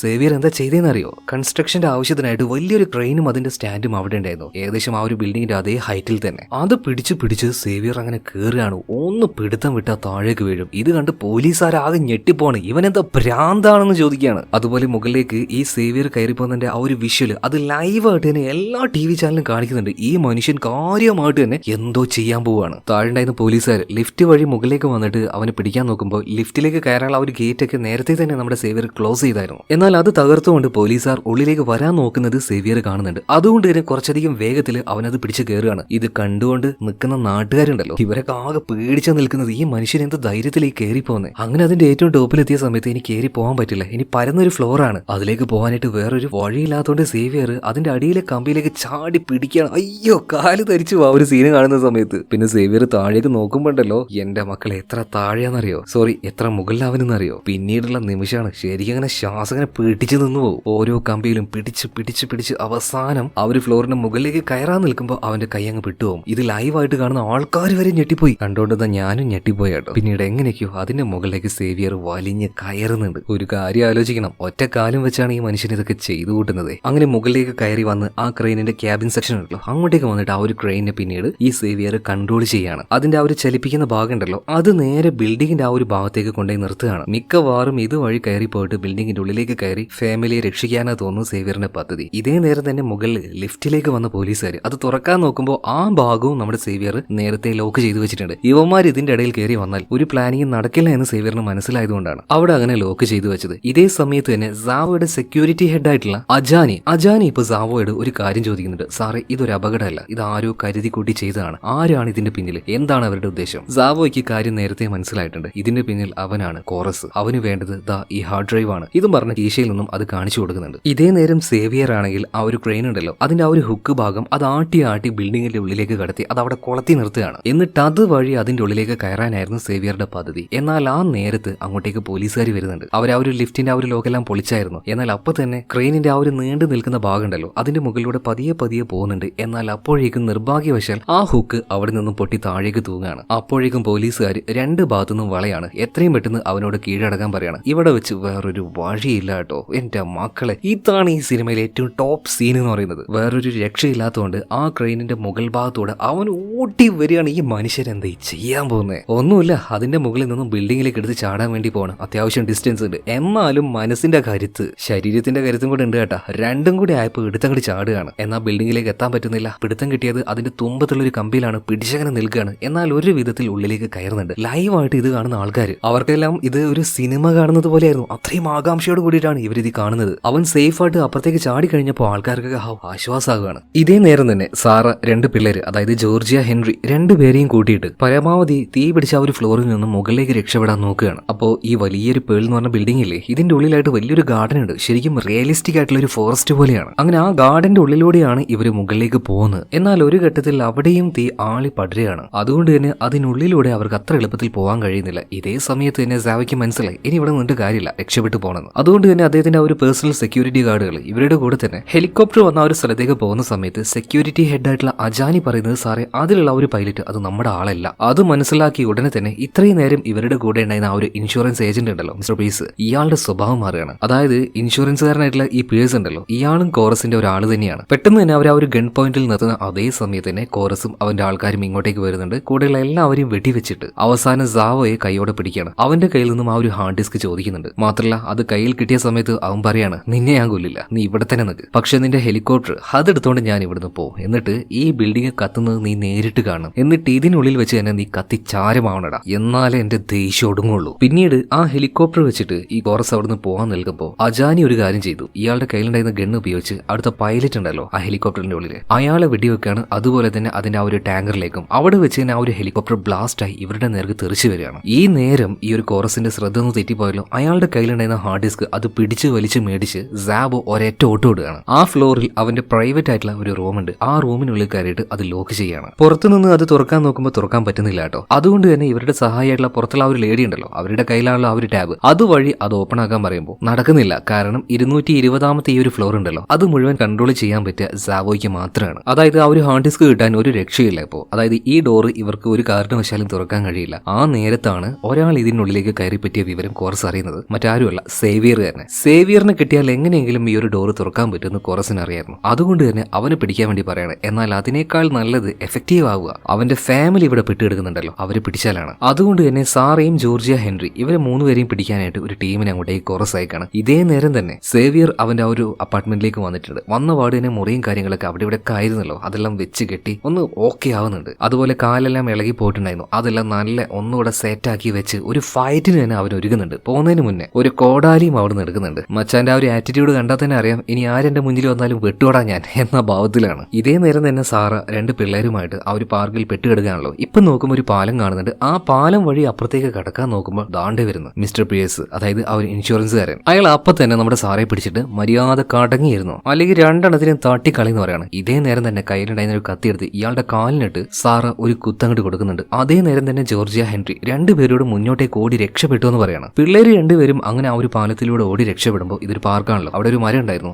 ആ മരത്തിൽ തീ പിടിച്ച് പൊട്ടി ഈ പാലത്തിലേക്ക് വീഴുന്നുണ്ട്. അങ്ങനെ ജോർജ് ഒരു ഭാഗത്തും അതുപോലെ ഹെൻറി മറ്റൊരു ഭാഗത്തും ആവുകയാണ്. ഇതേ നേരം തന്നെ കാലിന് കുത്തേറ്റ മിസ്റ്റർ പിയേഴ്സ് ആണെങ്കിൽ നേരെ വന്ന് സാറെ ഗൺ പോയിന്റിൽ നിർത്തുകയാണ്. എന്നാൽ അതേ നേരം തന്നെ പിന്നിൽ നിന്ന് ഒരാൾ വന്നിട്ട് ഇവനെ ചവിട്ടി താഴേക്ക് ഇടുന്നുണ്ട്. മറ്റാരുമല്ല, നമ്മുടെ ഹീറോ ആയിട്ടുള്ള സേവിയർ തന്നെ. ഫാമിലിയെ തൊട്ടാലുണ്ടല്ലോ തൊട്ട സ്ഥലം മുറിച്ച് കളയും. അങ്ങനെ ഒരു ആറ്റിറ്റ്യൂഡാണ് നമ്മുടെ മച്ചാൻ കേട്ടോ. എന്തായാലും ഇനി പിള്ളേരെയും രക്ഷപ്പെടുത്തി വേഗം ഇവിടുന്ന് പോകണം. എന്നാൽ നോക്കുമ്പോൾ ജോർജിയ കുറച്ച് മുകളിലായിട്ട് കുറച്ച് സേഫ് ആയിട്ട് നിൽക്കുകയാണ്. അതുപോലെ തന്നെ ഹെൻറി ആണെങ്കിൽ ഈ പാലത്തിന്റെ അപ്പുറം ഭാഗത്ത് നിൽക്കുന്നുണ്ട്. ഓക്കെ, എന്തായാലും നമ്മുടെ ഒരു സേവിയറിന് അങ്ങോട്ടേക്ക് പോകാൻ കഴിയില്ല. പക്ഷേ ചെറിയൊരു പലകയുടെ കഷ്ണം ഇട്ടുകൊണ്ട് അതിന് മുകളിലൂടെ സാറ് പോവാണ്. സാറ് പോയിട്ട് ഹെൻറി എടുത്തുകൊണ്ട് അതിന് മുകളിലൂടെ തിരിച്ചു വരുന്ന സമയത്ത് ആ പലക ചെറുതായിട്ടൊന്ന് ഷേക്കായി അവൾ താഴേക്ക് വീഴുന്നുണ്ട്. എന്നാൽ അപ്പോഴേക്കും അതിലൊരു പിടുത്തം കിട്ടിയാട്ടോ. എന്താ ചെയ്യേണ്ടതെന്ന് അറിയുന്നില്ല. ചെറുക്കനാണെങ്കിൽ പുറത്ത് ഇറക്കി പിടിച്ച് നിൽക്കുകയാണ്. അങ്ങനെ ഒരു ഘട്ടത്തിൽ സാറ് എടുത്ത് ചാടുകയാണ്. സേവിയർ അവളെ പിടിക്കുന്നുണ്ട്. രണ്ടുപേരെയും സുരക്ഷിതമായിട്ട് രക്ഷപ്പെടുത്താൻ പറ്റി. എന്നാൽ അപ്പുറത്ത് ജോർജ് നിൽക്കുന്നുണ്ട് കേട്ടോ. തൽക്കാലം രണ്ടുപേരെങ്കിലും താഴെ എത്തിക്കാന്ന് കരുതിയിട്ട് മോളോട് അവിടെ വെയിറ്റ് ചെയ്യാൻ പറഞ്ഞിട്ട് നേരെ ഇപ്പോൾ ലിഫ്റ്റിന്റെ അരികിലേക്ക് ചെല്ലുകയാണ്. എന്നിട്ട് ഹെൻറിയോടും ഭാര്യയായിട്ടുള്ള സാറയോടും അതിൽ കയറിയിട്ട് നിങ്ങൾ നേരെ താഴേക്ക് പോകാൻ പോവാണ്. സ്വിച്ച് വഴിയല്ല, ഞാൻ ഇതിന്റെ ആ ഒരു റോപ്പ് അത് കട്ട് ചെയ്യാണ്. വളരെ വേഗത്തിലായിരിക്കും താഴേക്ക് പോവുക. എന്നാൽ താഴെ എത്തുന്നതിന്റെ അല്പനേരം മുന്നേ ഈ കാണുന്ന ബ്രേക്ക് ലിവർ നിങ്ങൾ വലിക്കണം. ഓക്കെ, എത്തുന്നതിന് മുന്നേ ആയിട്ട് വലിക്കണം. കാരണം വളരെയധികം വേഗത്തിലാണ് ലിഫ്റ്റ് താഴേക്ക് പോവേ, റോപ്പ് കട്ട് ചെയ്തുകൊണ്ട്. അങ്ങനെ സേവിയർ ലിഫ്റ്റിന്റെ ആ ഒരു റോപ്പ് അത് കട്ട് ചെയ്ത് വിടുകയാണ്. അതുപോലെ നല്ല വേഗത്തിൽ ലിഫ്റ്റ് താഴേക്ക് പോകുന്നുണ്ട്. ഒരു ഘട്ടത്തിൽ സേവിയർ പറഞ്ഞതുപോലെ ആ ഒരു ടൈം ആയപ്പോൾ ആ ബ്രേക്കിംഗ് ലിവർ അവൾ പിടിച്ചു വലിക്കുകയാണ്. അവിടെ ഇവിടെ സ്ക്രാച്ച് ആയിക്കൊണ്ട് പതിയെ പതിയെ സ്ലോ ആയിട്ട് അവസാനം ലിഫ്റ്റ് താഴേക്ക് പോയി നിൽക്കുന്നുണ്ട്. ഇനിയിപ്പോൾ അവർ സുരക്ഷിതമായിട്ട് താഴെ എത്തിയോ ഇല്ലയോ എന്നുള്ള കാര്യം ഒന്നും വ്യക്തമായിട്ട് അറിയില്ല കേട്ടോ. ഇതേ നേരം തന്നെ മുകളിൽ നോക്കുകയാണെങ്കിൽ പിള്ളേരെയും സാറേയും പിടിക്കാൻ വന്ന ആ ഒരു ടീം ഉണ്ടല്ലോ, ഒളിച്ചിരിക്കുന്ന ജോർജിയെ കാണുകയാണ്. അവള് പേടിച്ച് നിലവിളിച്ചപ്പോൾ അങ്ങോട്ടേക്ക് വേഗം തന്നെ സേവിയർ വരികയാണ്. എന്നാൽ മകളെ മുൻനിർത്തി ഇവന്മാര് സേവിയറിനെ കീഴ്പ്പെടുത്തുകയാണ്. അതായത് സേവിയറും അതുപോലെ മകളായിട്ടുള്ള ജോർജും രണ്ടുപേരും ഇപ്പോൾ കോറസിന്റെ പിടിയിലാണ്. അതുപോലെ ഈ ബിൽഡിങ്ങിന്റെ ഓണർ ആയിട്ടുള്ള സാവോ അവൻ ഇപ്പോഴും ആ ഒരു റൂമിൽ തന്നെ ഫുള്ളായിട്ട് ലോക്ക് ചെയ്തിരിക്കുകയാണ്. ഇനി എന്ത് ചെയ്യണം എന്നുള്ളൊരു യാതൊരു പ്ലാനും അവന്റെ ഉള്ളിലില്ല. എന്നാൽ ആ ഒരു മുറിയുടെ അവൻ അടച്ച ആ ഒരു വാതിലുണ്ടല്ലോ അതിന്റെ മുന്നിലേക്ക് ഇപ്പൊ സേവിയറിനെയും മകളായിട്ടുള്ള ജോർജിയും കൊണ്ടുവന്നിട്ടുണ്ട്. എന്നിട്ട് സേവിയറിനോട് ഇത് തുറക്കാൻ വേണ്ടി പറയണം. എന്നാൽ സേവിയർ പറയണ അതൊരിക്കലും പറ്റില്ല,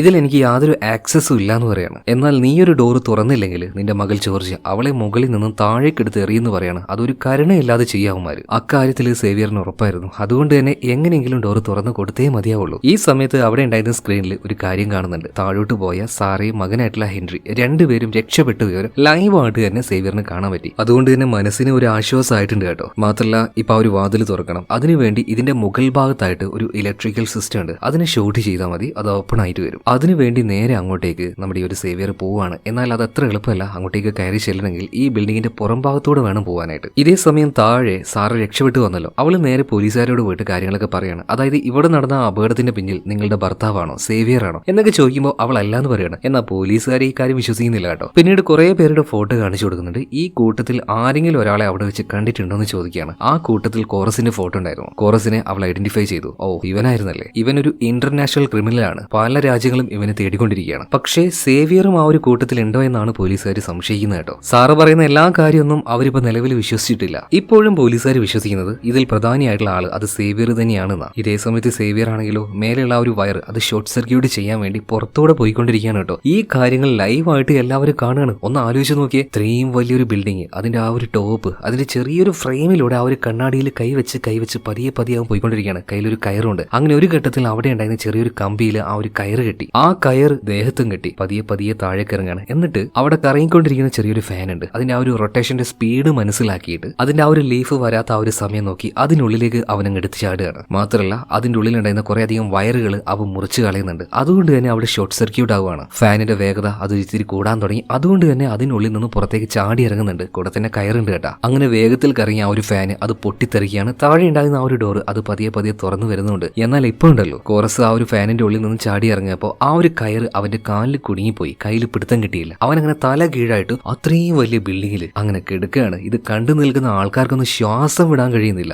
അത്രയും ആകാംക്ഷയുടെ മുൾമുനയിൽ നിർത്തുന്ന നിമിഷം എന്ന് പറയാം. അതുപോലെ അവന്റെ ആ ഒരു കാല് വെപ്പുകാലാണ്. ഇതുപോലെ അവന്റെ ആ ഒരു വെയിറ്റ് താങ്ങാൻ കഴിയാതെ ആ വെപ്പുകാലിൽ നിന്നും അവനങ്ങനെ ഊരി വരുമ്പോഴേക്കും ആ ഒരു കയറ് കയറി ഒറ്റപ്പിടുത്തം പിടിക്കുകയാണ്. പിന്നീട് ഒരു വിധത്തിൽ ആ ഒരു കയറും പിടിച്ച് മുകളിലേക്ക് കയറി വരികയാണ്. അപ്പൊ കാല് ഊരിപ്പോയല്ലോ. ആ കാലുമായിട്ട് നേരെ അവൻ ഓടി വരുന്നത് സാവോ ഇപ്പൊ ഇരിക്കുന്ന ഒരു റൂം ഉണ്ടല്ലോ അതിന്റെ അടുത്തേക്കാണ്. കാരണം അതിന്റെ ആ ഒരു ഡോർ വീണ്ടും സാവോ ക്ലോസ് ആക്കാൻ പോവാണ്. ഇനി ക്ലോസ് ആക്കിയാൽ അത് ഓപ്പൺ ആക്കാനുള്ള യാതൊരു വഴിയില്ല. എന്നാൽ അതിനു മുന്നേ ആ ഒരു ഡോറിന്റെ ഇടയിൽ സേവിയർ അവന്റെ ആ ഒരു ഇരുമ്പ് കാല് കൊണ്ടുവന്ന് വെക്കുകയാണ്. എന്നിട്ട് അതിന്റെ ഉള്ളിലേക്ക് കടന്ന് ആ കാലെടുക്കുന്നുണ്ട്. അപ്പൊ തന്നെ സാവോ അവൻ ആക്രമിക്കാൻ നോക്കുകയാണ്. എന്നാൽ വളരെ എളുപ്പത്തിൽ തന്നെ സാവോയെ സേവിയർ കീഴ്പ്പെടുത്തുന്നുണ്ട്. പിന്നീട് അവനോട് തന്നെ സേവിയർ ചോദിക്കുന്നുണ്ട്, എന്ത് ഇവിടെ നടക്കുന്നത്, ഒന്നും അറിയില്ല എന്ന് മാത്രം നീ ഇങ്ങോട്ടേക്ക് പറയാൻ നൽകരുത്, ആ വന്ന ആൾക്കാർക്ക് നിന്നെ നല്ലോണം അറിയാം. സേവിയർ ഒന്നും നിഷേധിക്കുന്നില്ല കേട്ടോ. അവൻ പറയാണ്, എനിക്ക് അവനെ നന്നായിട്ട് അറിയാം, കോറസ് ബോത്തെ. ഈ ലോകത്തിൽ തന്നെ 3 ക്രിമിനൽ സിൻഡിക്കേറ്റ് അത് റൺ ചെയ്യുന്ന അതിന്റെ തലവനാണ് ഈ കോറസ് ബോത്തെ. ഇത്രയും വലിയൊരു കൺസ്ട്രക്ഷൻ ഞാൻ ആരംഭിച്ചപ്പോൾ തന്നെ അവൻ എന്റെ അരികിലേക്ക് വന്നു. ഇത് ഇവിടെ നടക്കണമെങ്കിൽ അവന് അതിന്റേതായ പ്രതിഫലം കൊടുക്കണമെന്ന്. അതായത് നമ്മളെ നാട്ടിലെ ഗുണ്ടാപിരിവുണ്ടല്ലോ അതിന് തുല്യമായ പരിപാടി തന്നെ. എന്നാൽ അതിന്റെ ഒരു ടോപ്പ് വേർഷൻ എന്ന് പറയാം. ഇവന്മാരെ എതിർത്ത് നിൽക്കാനൊന്നും സാവോക്ക് കഴിയില്ല. അതുപോലെ എതിർത്തിട്ടുണ്ടെങ്കിൽ ഇത് പണിയാൻ ആവശ്യമായിട്ടുള്ള പണിക്കാരെയും കിട്ടില്ല. എല്ലാം അവൻ ബ്ലോക്ക് ചെയ്ത് കളയും. ആര്? ഈ ഒരു കോറസ് ബോത്തെ തന്നെ. അങ്ങനെ അവൻ ആവശ്യപ്പെട്ട ആ ഒരു പണം മുഴുവൻ അവന്റെ അക്കൗണ്ടിലേക്ക് സാവോ അയച്ചു കൊടുത്തു. അതിന്റെ കൂടെ തന്നെ സാവോ മറ്റൊരു കാര്യം കൂടെ ചെയ്തു. അതായത് അവന്റെ ആ ഒരു അക്കൗണ്ട് ഉണ്ടല്ലോ അത് പൂർണ്ണമായിട്ടും ഹാക്ക് ചെയ്തു. പല രാജ്യങ്ങളിലും ചെന്നിട്ട് അവൻ പല ഇടപാടുകളും അതിൽ നടത്തിയിട്ടുണ്ടായിരുന്നു. സോ അതിന്റെ ഡാറ്റാസ് മുഴുവനും ഇപ്പൊ ഉള്ളത് ആരുടെ കയ്യിലാണ്? സാവോയുടെ കയ്യിലാണ്. രണ്ടാമതും കോറസിന്റെ ഭാഗത്തുനിന്ന് ഒരു ഭീഷണി ഇല്ലാതിരിക്കാൻ വേണ്ടിയിട്ടാണ് സാവോ ഇങ്ങനെ ഒരു മുൻകരുതൽ എടുത്തത്. അപ്പൊ ആ ഒരു ഡാറ്റ മുഴുവൻ ഉള്ളത് ഈ ഒരു ഹാർഡ് ഡിസ്കിലാണ്. ഇതാണ് അവന് വേണ്ടത്. അവന്റെ കയ്യിൽ കിട്ടിക്കഴിഞ്ഞാൽ നമ്മളെ രണ്ടുപേരെയും അവൻ കൊല്ലും. അതിപ്പോ ഹാർഡ് ഡിസ്ക് കിട്ടിക്കഴിഞ്ഞാലായാലും ശരി. ഇപ്പൊ നമ്മുടെ സേവിയർ പറയാണ്, എല്ലാത്തിനേക്കാളും എനിക്ക് വലുത് എന്റെ മകളാണ്, നിങ്ങൾ എന്റെ കൂടെ നിൽക്കുകയാണെങ്കിൽ നമുക്കൊരു പ്ലാൻ ഉണ്ടാക്കാം. അങ്ങനെ ഇവർ രണ്ടുപേരും കോറസ് ബോത്തെ അയാളുടെ അടുത്തേക്ക് പോകാൻ നിൽക്കുകയാണ്. എന്നാൽ ഈ നേരത്തും ടവറിന്റെ പല സെക്യൂരിറ്റി സിസ്റ്റം എല്ലാം ഓഫായി കിടക്കുകയല്ലേ. ഇതുപോലെ തീ പിടിച്ചാൽ വെള്ളമൊക്കെ കണ്ടിന്യൂസ് ആയിട്ട് വന്നോണ്ടിരിക്കണം. അതൊക്കെ ഓഫ് ആയതുകൊണ്ട് ഇതിങ്ങനെ നിന്ന് കത്തുകയാണ്. ലോകത്തിലെ ഏറ്റവും വലിയ ബിൽഡിംഗ് ഒരു തീനാളമായിട്ട് അങ്ങനെ ജ്വലിച്ച് നിൽക്കുകയാണ്, ഒന്നും ചെയ്യാൻ കഴിയാതെ. ഈ സമയത്ത് സാവോയുടെ കൈ കെട്ടിക്കൊണ്ട് സേവിയർ ഇപ്പോ അവനെയും കൊണ്ട് നേരെ ഈ കോറസിന്റെ അടുത്തേക്ക് പോവാണ്. കോറസും അവന്റെ 2-3 ആൾക്കാരും കൂടെ ഈ ബിൽഡിങ്ങിന്റെ മുകളിൽ നിന്നും താഴേക്ക് ചാടാൻ വേണ്ടി പാരച്യൂട്ട് എല്ലാം ഇട്ട് റെഡിയായി നിൽക്കുകയാണ്. അവരുടെ കൂടെ ഇപ്പൊ ജോർജിയ ഉണ്ട്. അപ്പൊ അങ്ങോട്ടേക്ക് ചെന്ന പാട് തന്നെ, ഞാൻ ആ ഒരു ഹാർഡ് ഡ്രൈവ് നിനക്ക് തരാം, അതിനു മുന്നേ എന്റെ മോളെ ഇങ്ങോട്ടേക്ക് താന്ന് പറയണം. എന്നാൽ ആദ്യം ഹാർഡ് ഡ്രൈവ്, അതിനുശേഷം നിന്റെ മോള്. എന്നാൽ സാധനം കൈ കെട്ടിക്കഴിഞ്ഞാൽ ഇവൻ എന്ത് ചെയ്യുമെന്ന് രണ്ടുപേർക്കും നന്നായിട്ട് അറിയാം. എന്നാൽ ഇവിടെ ഇവർക്ക് വേറൊരു പ്ലാൻ ഉണ്ടായിരുന്നു. അതായത് കൈ കെട്ടിക്കൊണ്ടാണല്ലോ സാവ ഇങ്ങോട്ടേക്ക് കൊണ്ടുവന്നത്. പെട്ടെന്ന് ആ ഒരു കൈയുടെ കെട്ട് അവൻ പൊട്ടിക്കുന്നുണ്ട്. എന്നിട്ട് നമ്മുടെ സേവിയറിന്റെ കയ്യിലുണ്ടായിരുന്ന ആ ഒരു ഹാർഡ് ഡിസ്ക് അവനൊരു ഒറ്റ മേടിക്കലാണ്. കയ്യിലുണ്ടായിരുന്ന ഗണ്ണും സേവിയറിനെ നേരെ ചൂണ്ടുകയാണ്. പിന്നീട് കോറസിനോട് സാവ പറയാണ്, ഈ ഹാർഡ് ഡിസ്ക് നിനക്ക് വേണമെങ്കിൽ മര്യാദക്ക് ഒരു പാരച്യൂട്ട് എനിക്ക് ഇങ്ങോട്ടേക്ക് എറിഞ്ഞു തന്നു. ഓക്കെ, ഞാൻ നിനക്ക് തരാം. അങ്ങനെയാണെങ്കിൽ ഹാർഡ് ഡിസ്ക് തരുമെന്ന് ചോദിക്കുകയാണ്. തീർച്ചയായിട്ടും തരാന്ന് പറയണം. അങ്ങനെ ഒരു പാരച്യൂട്ട് സാവോക്ക് എറിഞ്ഞു കൊടുക്കുന്നുണ്ട്. അതേ നേരം തന്നെ ആ ഹാർഡ് ഡിസ്ക് അപ്പുറത്തേക്ക് വലിച്ചെറിയാണ് ആര്? സാവോ. ആ സമയത്ത് അവന്റെ ശ്രദ്ധ, കോറസിന്റെ ശ്രദ്ധ അങ്ങോട്ടേക്കായല്ലോ. ഇതേ നേരം തന്നെ സേവിയർ മകളായിട്ടുള്ള ജോർജിയോട് മോളെ മുന്നോട്ടേക്ക് ഓട് എന്ന് പറയാണ്. അതേ നിമിഷം തന്നെ ജോർജ് ഒരൊറ്റ ഓട്ടം ഓടുകയാണ്. സേവിയർ അരയിൽ ഒരു വാള് വെച്ചിട്ടുണ്ടായിരുന്നു. ആ വാള് പുറത്തേക്ക് എടുക്കുകയാണ്. മാത്രമല്ല ഇവന്റെ ആളുകളെ വെട്ടിമുറിച്ചിടുന്നുണ്ട്. എന്നാൽ കോറസ് ആണെങ്കിലോ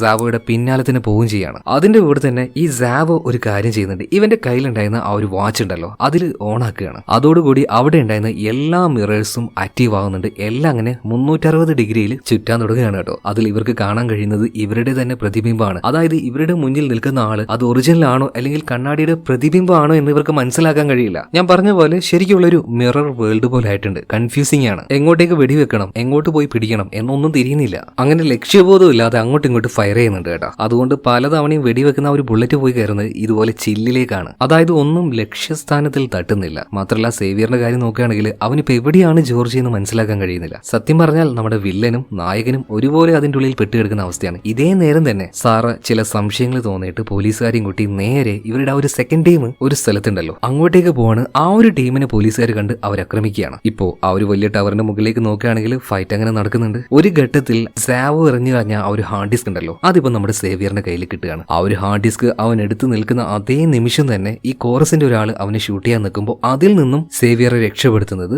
സാവോ ആയിരുന്നു. അതുപോലെ സാവോയ്ക്കും പരിക്ക് പറ്റിയിട്ടുണ്ട്. പതിയെ പതിയെ സാവോ എടുത്തുകൊണ്ട് ഒരു മൂലക്കേക്ക് പോയി നിൽക്കുകയാണ് സേവിയർ. ഇതേ നേരം തന്നെ താഴെ നോക്കുകയാണെങ്കിൽ ഈ വില്ലന്മാരുടെ കൂട്ടത്തിൽ ഒരു ലേഡി ഉണ്ടായിരുന്നല്ലോ അവള് വന്നിട്ട് നമ്മുടെ സാറെ ആക്രമിക്കുകയാണ് കേട്ടോ. മാത്രമല്ല കാറിന്റെ ആ ഒരു സീറ്റ് ബെൽറ്റ് അത് അവളുടെ കഴുത്തിൽ കുരുക്കിയിട്ട് കൊല്ലാൻ വരെ ശ്രമിക്കുന്നുണ്ട്. എന്നാൽ ആ ഒരു നേരത്ത് കാറിന്റെ ഹോൺ അടിച്ച് പോലീസുകാരെ എങ്ങോട്ടേക്ക് വരുത്തി അതിൽ നിന്നും സാറ് രക്ഷപ്പെടുകയാണ്. എന്നാൽ ആ ഒരു നേരത്ത് ഈ ലേഡിയുടെ കയ്യിൽ നിന്നും ആ ടാബ് അത് നിലത്തേക്ക് വീണു പോകുന്നുണ്ട്. അത് തന്റെ ഭർത്താവിന്റെ ടാബാണെന്ന് സാറയ്ക്ക് മനസ്സിലായിട്ടാ. ഇതേ നേരം തന്നെ ടവറിലേക്ക് വീണ്ടു പോവാണെങ്കിൽ ഒരു ഭാഗത്ത് വെടിയേറ്റ് കിടക്കുകയാണ് സാവോ. ജീവനൊന്നും നഷ്ടമായിട്ടില്ല, ചെറിയൊരു പരിക്ക് മാത്രമേ ഉള്ളൂ. അവന്റെ കയ്യിലുണ്ടായിരുന്ന ഗണ്ണ് അത് സേവിയറുടെ കയ്യിൽ കൊടുത്തിട്ട് പറയാണ് നിന്റെ മോള് ജോർജിയ ഇവിടെ എവിടെ ഉണ്ടെങ്കിലും പോയിട്ട് ജീവനോടെ രക്ഷിച്ചിട്ട് ഇങ്ങോട്ട് വാ. അവന് കൊടുക്കേണ്ടത് എന്താന്ന് വെച്ചാൽ കൊടുക്കുകയും ചെയ്യും. അങ്ങനെ ഗണ്ണുമായിട്ട് ഇപ്പൊ നേരെ കോറസിന്റെ അടുത്തേക്ക് പോകുമ്പോൾ അവന്റെ കയ്യിൽ ഓൾറെഡി ജോർജിയെ കിട്ടിയിട്ടുണ്ട്. അവന്റെ കയ്യിലാണെങ്കിൽ ഒരു ഗ്രാനേഡും ഉണ്ട്. തൊട്ടു മുന്നിൽ തന്നെ വലിയൊരു കുഴിയാണ്. അപ്പൊ ആ ഒരു കുഴിയിലേക്ക് ജോർജിയെ തള്ളിയിടണമെങ്കിൽ മര്യാദക്ക് കയ്യിലുള്ള ആ ഒരു ഗണ്ണ് താഴെ വെച്ചോ എന്ന് പറയാണ്. അതോടൊപ്പം തന്നെ ആ ഒരു ഹാർഡ് ഡിസ്ക് അതിങ്ങോട്ടേക്ക് എറിഞ്ഞതാന്ന് പറയാണ്. ഇതേ നേരം തന്നെ നമ്മുടെ ജോർജി ആണെങ്കിൽ ആകെ പേടിച്ച് നിൽക്കുകയാണ്. അപ്പൊ ജോർജിയെ നോക്കിയിട്ട് സേവിയർ പറയുന്നുണ്ട് മോളെ പേടിക്കണ്ട, അച്ഛനുണ്ട്. അതിനു മുന്നേ കോറസേ എനിക്ക് നിന്നോടൊരു കാര്യം പറയാനുണ്ട്. എന്താ എന്ന രീതിയിൽ സേവിയറിനെ ഈ കോറസ് നോക്കിയ സമയത്ത് അവിടെ ഈ സേവിയറിന്റെ മുഖം ചെറുതായിട്ട് ഇങ്ങനെ ഇളകുകയാണ്. അതിനർത്ഥം ഇത്രയും നേരം കോറസ് കണ്ടുകൊണ്ടിരുന്നത് സേവിയറിന്റെ പ്രതിബിംബമാണ്. അതുപോലെ സേവിയർ പറയുന്നുണ്ട് ഞാൻ നിന്റെ മുന്നിലല്ലടാ പിന്നിലാന്ന് പറഞ്ഞു തീരുന്നതിന് മുന്നേ തന്നെ കോറസ് ഒരേറ്റ തിരിയലാണ്. അപ്പൊ തന്നെ അവന്റെ നെഞ്ചാങ്കൂടി നോക്കി ഒരു ചവിട്ടുന്നുണ്ട്. ആ നേരം അവന്റെ കയ്യിൽ ഒരു ഗ്രാനേഡ് ഉണ്ടായിരുന്നു. ചാവുന്നതിന് മുന്നേ നിന്നെയും കൊല്ലൂടാ എന്ന ഭാവത്തിൽ അവൻ ആ ഒരു ഗ്രാനേഡിന്റെ പിന്നു വരുന്നുണ്ടെങ്കിലും നേരെ അവൻ താഴേക്ക് വീണപ്പോ അവന്റെ കൂടെ തന്നെ ഗ്രാനേഡ് വീഴാണ്. അലറി വിളിച്ചുകൊണ്ട് അവൻ താഴേക്ക് പോകുമ്പോൾ അവന്റെ ദേഹത്ത് തന്നെ ആ ഒരു ഗ്രാനേഡ് വന്ന് വീണ് അതൊരൊറ്റ പൊട്ടലാണ്. ഇത്രയും വലിയൊരു ക്രിമിനൽ ആണെന്ന് പറഞ്ഞിട്ട് എന്താ കാര്യം? ഇതുപോലൊരു മരണമാണ് അവന് കിട്ടിയത്. എന്നാൽ വില്ലന്റെ കയ്യിൽ നിന്ന് സേവിയറും മകളും രക്ഷപ്പെട്ടെങ്കിലും ഇവിടെ വലിയൊരു പ്രശ്നമുണ്ട്. തീ അത് അതിഭീകരമായ രീതിയിൽ ആളി പടർന്നുകൊണ്ടിരിക്കുകയാണ്. എങ്ങോട്ടും പോകാൻ പറ്റുന്നില്ല. ഈ ഒരു റൗണ്ട് ഷേപ്പിന്റെ ഉള്ളിൽ 25,000 ഡിജിറ്റൽ ഡിസ്പ്ലേ ഉണ്ടായിന്ന് പറഞ്ഞില്ലേ അതിന് മുഴുവൻ തീ പിടിച്ച് ഓരോ നാട്ട് ചുറ്റും വീണുകൊണ്ടിരിക്കുകയാണ്. മകളെയും കെട്ടിപ്പിടിച്ച് അതിന്റെ ഒറ്റ നടുവിലിരിക്കല്ലാതെ സേവിയറിന് ഒന്നും ചെയ്യാൻ കഴിയുന്നില്ല. മകളായിട്ടുള്ള ഈ ജോർജി ആണെങ്കിലും പേടിച്ച് കരയാണ്. ഇതേ നേരം തന്നെ സാറയുടെ കയ്യിൽ അവന്റെ ആ ഒരു ടാബ്ലറ്റ് കിട്ടിയിട്ടുണ്ടല്ലോ. അവൾ അതിൽ ഓരോന്ന് പിടിച്ച് നിൽക്കുന്ന സമയത്ത് ഫുൾ സിസ്റ്റം ഓഫ് ആക്കി വെച്ചായിരുന്നു. അത് അൺലോക്ക് ചെയ്യാനുള്ള ആ ഒരു സ്വിച്ച് കാണുകയാണ്. അവൾ അത് ചെയ്ത സമയത്ത് ഇവിടെ ഉണ്ടായിരുന്ന ആ ഒരു സെക്യൂരിറ്റി സിസ്റ്റം അത് മുഴുവൻ റീസ്റ്റാർട്ട് ആവുകയാണ്. ആദ്യം അതിലെ ലൈറ്റുകൾ മുഴുവനായിട്ട് ഒറ്റയടിക്ക് ഓഫ് ആവുന്നുണ്ട്. ഇപ്പൊ പുറത്തുള്ള ആൾക്കാർ നോക്കുമ്പോൾ അവർക്കൊന്നും മനസ്സിലാവുന്നില്ല. എന്നാൽ അല്പനേരത്തിനുള്ളിൽ ഇത്രയും നേരം കത്താത്ത എല്ലാം കൂടെ ഒരുമിച്ചിരുന്ന കത്തുകയാണ്. മാത്രമല്ല സെക്യൂരിറ്റി സിസ്റ്റം അത് മുഴുവനായിട്ടും ഓൺ ആവുകയാണ്. ഓൺ ആയതോട് കൂടിയിട്ട് ഈ തീ കെടുത്താൻ ആവശ്യമായിട്ടുള്ള കാർബൺ ഡൈ ഓക്സൈഡും വെള്ളവും എല്ലാം അവിടെ തന്നെ ഉണ്ടായിരുന്നു കേട്ടോ. എല്ലാം പ്രോപ്പറായിട്ട് വർക്ക് ചെയ്യാണ്. പതിയെ പതിയെ പതിയെ തീ കെട്ടുവരുന്നുണ്ട്. അങ്ങനെ അവസാനം പൂർണ്ണമായിട്ടും തീ കെട്ടു എന്ന് തന്നെ പറയാം. ആർക്കും ഇതെന്താ മനസ്സിലാവുന്നില്ല. ആ നേരം പോലീസ് ചീഫ് ഉണ്ടല്ലോ ഇയാൾ വന്നിട്ട് സാറയോട് ഒരു കാര്യം ചോദിക്കുന്നുണ്ട്. നീ എന്താ ചെയ്തത്? സാറ് പറയണ ഞാൻ പ്രത്യേകിച്ചൊന്നും ചെയ്തില്ല. സെക്യൂരിറ്റി സിസ്റ്റം അത് ഓണാക്കി വിട്ടു, അത്രേ ചെയ്തുള്ളൂ. എന്തായാലും ഏകദേശം തീയൊക്കെ ഒന്ന് ഒതുങ്ങിയിട്ടുണ്ട്. അതിനുശേഷം ഇവരെ കൂട്ടാനായിട്ട് അങ്ങോട്ടേക്ക് ഒരു ഹെലികോപ്റ്റർ പോവാണ്. അതിലേക്ക് ഈ സേവിയർ മകളായിട്ടുള്ള ജോർജിയ പിന്നെ സാവോ 3 പേരും കയറിയിട്ട് അവിടുന്ന് പോവുകയാണ്. അതേ നേരം സാവോ അദ്ദേഹത്തിന്റെ കത്തിയെരിഞ്ഞ ആ ഒരു സാമ്രാജ്യം ഉണ്ടല്ലോ അത് നോക്കി അങ്ങനെ കരയുന്നൊന്നുമില്ല കേട്ടോ. ഒരുപാട് വിഷമം അദ്ദേഹത്തിന്റെ ഉള്ളിലുണ്ട്. ആ വിഷമത്തിൽ അങ്ങനെ ഇരിക്കുന്ന സമയത്ത് ഇയാളുടെ കയ്യിലേക്ക് സേവിയർ ആ ഒരു ഹാർഡ് ഡിസ്ക് കൊടുക്കുകയാണ്. എന്നിട്ട് ചോദിക്കുകയാണ് എന്താണ് നിങ്ങളുടെ അടുത്ത പരിപാടി? ഈ സമയത്ത് സാവോ പറയുന്നുണ്ട് റീബിൽഡ് ചെയ്യണം, അല്ലാതെ വേറെന്ത് ചെയ്യാനാ? എന്ത് അടിപൊളി ആറ്റിറ്റ്യൂഡാല്ലേ. അങ്ങനത്തെ ആറ്റിറ്റ്യൂഡാണ് നമുക്കൊക്കെ വേണ്ടത്. തകർന്ന് വീണാലും ഉയർത്തെഴുന്നേറ്റ് വരാൻ പറ്റും എന്നുള്ള ആ ഒരു ആറ്റിറ്റ്യൂഡ് അതൊക്കെ അവിടെ നിൽക്കട്ടെ. ഈ കഥയിലെ ഹീറോ നമ്മുടെ സേവിയർ ആണ്. അതുകൊണ്ട് വെറുതെ ഞാൻ മറ്റാളെ പൊക്കി പറയുന്നില്ല. സേവിയർ ഇപ്പോൾ താഴേക്ക് വന്ന് ഇറങ്ങുന്നുണ്ട്. ജനങ്ങൾ മുഴുവൻ അവന്റെ ചുറ്റും കൂടുകയാണ് കേട്ടോ. എന്നാൽ അതൊന്നും നോക്കാതെ സേവിയർ നോക്കുന്നത് അവന്റെ ഭാര്യയും കുഞ്ഞിനാണ്. ആ സമയത്ത് സാർ ഓടി വരികയാണ്, അവരെ കെട്ടിപ്പിടിക്കുകയാണ്. വലിയൊരു അപകടത്തിൽ നിന്നാണ് തന്റെ കുടുംബത്തെ അവൻ രക്ഷിച്ചത്. ശരിക്കും ഈ ഒരു സമയത്ത് ഒരു സൂപ്പർ ഹീറോയെ പോലെ തന്നെയാണ് സേവിയർ അവിടെ പോയിട്ട് കാര്യങ്ങൾ ചെയ്തു കൂട്ടിയത്. ഇതേ നേരത്തെ ആ ഒരു പോലീസ് ചീഫ് വന്നിട്ട് പറയണം, നിനക്ക് കിട്ടിയതുണ്ടല്ലോ മോനെ, ഒരു ഗ്രാൻഡ് ഫാമിലിയാണ്. അങ്ങനെ തന്റെ ഫാമിലിയെ ചേർത്ത് പിടിച്ചുകൊണ്ട് തന്നെ സേവിയർ മുന്നോട്ടേക്ക് പോവാണ്. അവസാനമായിട്ട് ആ ഒരു പേൾ ടവർ നമ്മൾ ഒന്നുകൂടെ കാണിക്കുന്നുണ്ട്. ലോകാത്ഭുതമായി മാറേണ്ട ഒരു വലിയ സൃഷ്ടിയായിരുന്നു, എന്നാൽ അതിന്റെ ഗതി ഇതുപോലെ ആയിപ്പോയി. എന്തായാലും അത് കാണിച്ചുകൊണ്ട് സിനിമ ഇവിടെ തീരുകയാണ്. ഒരു കാര്യം പറയട്ടെ, ത്രില്ലടിപ്പിക്കുന്ന കാര്യത്തിൽ ഈ സിനിമ അതെങ്ങനെ ഉണ്ടായിരുന്നു നിങ്ങൾ തന്നെ പറ. ഒരു കിടിലൻ സർവൈവർ ത്രില്ലർ ആയിരുന്നില്ലേ ഈ ഒരു സിനിമ? എനിക്ക് ഭയങ്കരമായിട്ട് ഇഷ്ടപ്പെട്ടു. അതുപോലെ നമ്മുടെ റോക്ക്, അവന്റെ ഒരു വിളയാട്ടം തന്നെയായിരുന്നു കേട്ടോ ഈ ഒരു സിനിമ എന്ന് പറയുന്നത്. വെറുതെ അല്ല ഈ മനുഷ്യൻ ഹോളിവുഡിലെ തന്നെ ഏറ്റവും കൂടുതൽ പണം മേടിക്കുന്ന നടനായിട്ട് മാറിയത്. ഈ മനുഷ്യനുണ്ടല്ലോ, ഒരു സിനിമയിൽ വന്നു കഴിഞ്ഞാൽ ഇയാൾ മാക്സിമം ഇട്ട് കളയും. അതുപോലെ തന്നെ നമുക്കങ്ങോട്ട് ഇഷ്ടപ്പെട്ടു പോകും. പണ്ടൊക്കെ ജാക്കി ചാൻ എന്നൊക്കെ പറയുന്നില്ലേ, അതേപോലെ തന്നെ ഇയാളോട് ഒരു വല്ലാത്തൊരു ഇഷ്ടമാണ്. എന്താണ് നിങ്ങളുടെ അഭിപ്രായം? നിങ്ങൾക്ക് റോക്കിന് ഇഷ്ടമാണോ? ഇഷ്ടമാണെങ്കിൽ കമന്റ് ബോക്സിൽ ചുമ്മാ ഒന്ന് പറയാട്ടോ. അപ്പൊ അടുത്ത വീഡിയോയിൽ നമുക്ക് വീണ്ടും കാണാം. Okay, by.